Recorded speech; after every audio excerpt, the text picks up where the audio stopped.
មានគ្នាយើងច្រើនមែនតើអ្នកឃើញខ្ញុំ make up កាលពីម្សិលមិញមកខ្ញុំមួយនេះគឺស្រឡាញ់គ្រប់គ្នាហើយចង់ឲ្យខ្ញុំធ្វើ make up tutorial តែប៉ុតខ្ញុំបានធ្វើវីដេអូហើយគ្រាន់តែខ្ញុំអត់តបានផុសអញ្ចឹងខ្ញុំនឹងមកធ្វើវីដេអូ make up នេះឲ្យអ្នកទាំងអស់គ្នាមើលចង់ប្រាប់ថា look នេះគឺងាយខ្លាំងមែនតើប៉ុន្តែខ្ញុំនឹង focus នៅលើចំណុចសំខាន់ៗឲ្យអ្នកទាំងអស់គ្នាមើលអញ្ចឹង let's get start អញ្ចឹងនេះខ្ញុំចូលមកដល់គឺខ្ញុំកាត់អស់ហើយ foundation នេះអ្នកទាំងអស់គ្នាធ្វើមិនធ្វើតាមតាណាទៅខ្ញុំចូលមកដល់ contour ហ្មងព្រោះ contour នេះគឺជាវគ្គដែលសំខាន់ដែលផ្លាស់ប្ដូរទ្រង់មុខរបស់យើងឲ្យคล้ายទៅជាបែបហ្នឹងអញ្ចឹងដំបូងគេគឺខ្ញុំ contour មុខឲ្យខ្ញុំមក contour ច្រមុះហើយ contour ច្រមុះដូចអ្នកឃើញដូចអ្នកឃើញនៅក្នុងវីដេអូហ្នឹងអញ្ចឹងណាអ្នកនរគ្នាគឺ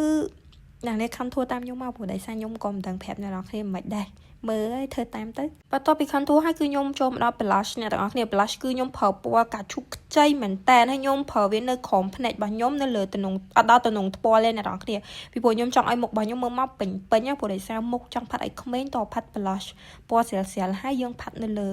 មុខរបស់យើងនៅក្រោមភ្នែកតិចៗកុំអស់ទៅដល់គុំតិចអញ្ចឹងវាធ្វើឲ្យមុខរបស់យើងមើលមកវាផុសពេញណាអ្នកទាំងអស់គ្នាបន្ទាប់មកទៀតគឺខ្ញុំយកនេះខ្ញុំដឹងថាហ្នឹងឯងគេដែរណាតែវាពណ៌រៀងសដូច powder អញ្ចឹង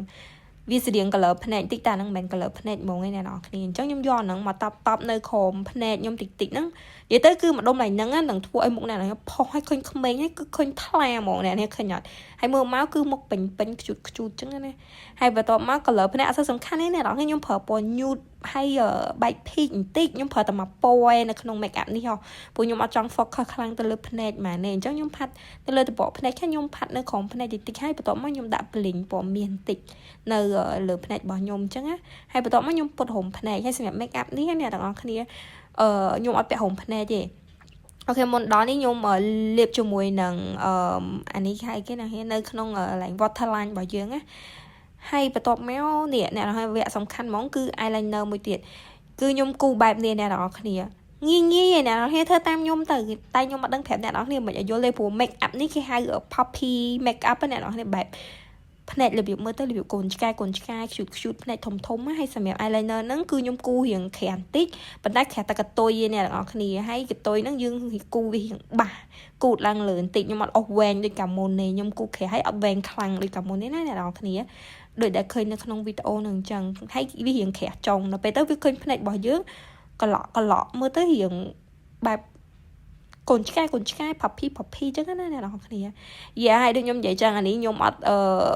នេះទេខ្ញុំលាបតែ mascara ទេអ្នកទាំងអស់គ្នាខ្ញុំអត់ focus ទៅលើហូមភ្នែកពេកទេព្រោះដោយសារខ្ញុំមានហូមភ្នែកដែរហើយបន្ទាប់មកខ្ញុំយក highlight ហ្នឹងយកមក highlight នៅម្ដុំចុងភ្នែករបស់ខ្ញុំដើម្បីឲ្យឃើញភ្នែករបស់ខ្ញុំកាន់តែផុសហើយក៏ដូចជាកន្លែង exosal និងចុងច្រមុះខ្ញុំតិចទៀតអ្នកទាំងអស់គ្នាដើម្បីឲ្យកន្លែងណាដែលយើងចង់ឲ្យវាឃើញផុសចេញមកយើង highlight ឡើងហ្នឹងទៅបន្ទាប់មកខ្ញុំថែម blush ទៀតអ្នកទាំងអស់គ្នាបន្ទាប់ពី blush ហើយគឺចូលមកដល់ krem គឺខ្ញុំយកពណ៌រៀងនឹងពណ៌អីណាដូច cherry បន្តិចចឹងណាតែខ្ញុំយកចេញពី color ភ្នែករបស់ខ្ញុំខ្ញុំយកមក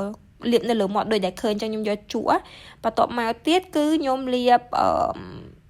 lip gloss and that's it ណាបងប្អូន easy មែនតើឃើញអត់ងាយបានមុខចេញមកខ្ជូតហើយស្អាតទៀតអញ្ចឹងសម្រាប់អ្នកដែលគាត់អត់ចេះ make up អីអាចសាកមើល style មួយនេះបានណា yeah thank you for watching guys take it to the course wanna work with Jenny keep her hair done nails done like Jenny who else got 'em obsessed like Jenny ooh I think I really like Jenny haters they don't really like Jenny don't pause take it to the